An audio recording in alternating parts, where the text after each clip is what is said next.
इस वक्त अमेरिका का एक और एयरक्राफ्ट कैरियर इजरायल की सपोर्ट के लिए रवाना हो चुका है। पहले जेराल्ड फोर्ड और अब आपको बता दें आइजनहोवर।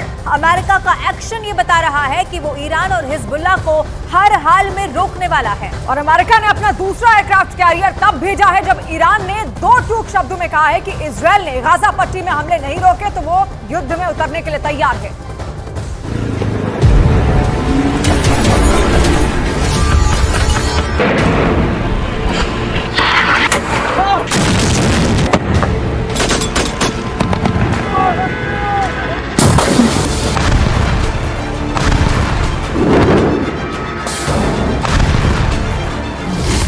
इजरायल का इरादा बिल्कुल क्लियर है, हमास के हर आतंकी का नाश।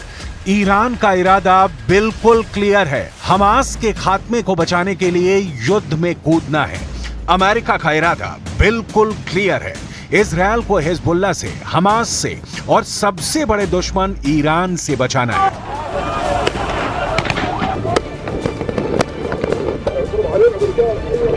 मामला फंस गया है। इजरायल फिलिस्तीन युद्ध का फंदा अब ईरान और अमेरिका के गले में भी फंसता जा रहा है। अमेरिका ने अपना एक और एयरक्राफ्ट कैरियर भूमध्य सागर में उतार दिया है। आइजनहावर अमेरिका का दूसरा एयरक्राफ्ट कैरियर है जो भूमध्य सागर पहुंचने वाला है। इस एयरक्राफ्ट कैरियर की डिटेल जानकर आप चौंक जाएंगे कि यह किस कदर का शक्तिशाली है। लेकिन इस एयरक्राफ्ट कैरियर की डिटेल में जाने से पहले जो बाइडेन के भेजे इस युद्धपोत के भूमध्य सागर में उतरने की टाइमिंग समझ लीजिए। यह समझना बहुत जरूरी है क्योंकि रणभेरी बच गई है। ईरान और अमेरिका किसी भी वक्त एक दूसरे के खिलाफ मैदान में उतर सकते हैं। यूएसएस ड्वेट डी एसनहावर CVN-69 अमेरिका ने इजरायल के सपोर्ट के लिए तब भेजा है जब ईरान ने इजरायल को खुली धमकी दी है, युद्ध में कूदने की धमकी। ईरान ने कहा है कि इजरायल गाजा पट्टी पर तत्काल हमले बंद करे वरना वो हमास के सपोर्ट में मैदान में उतरेगा।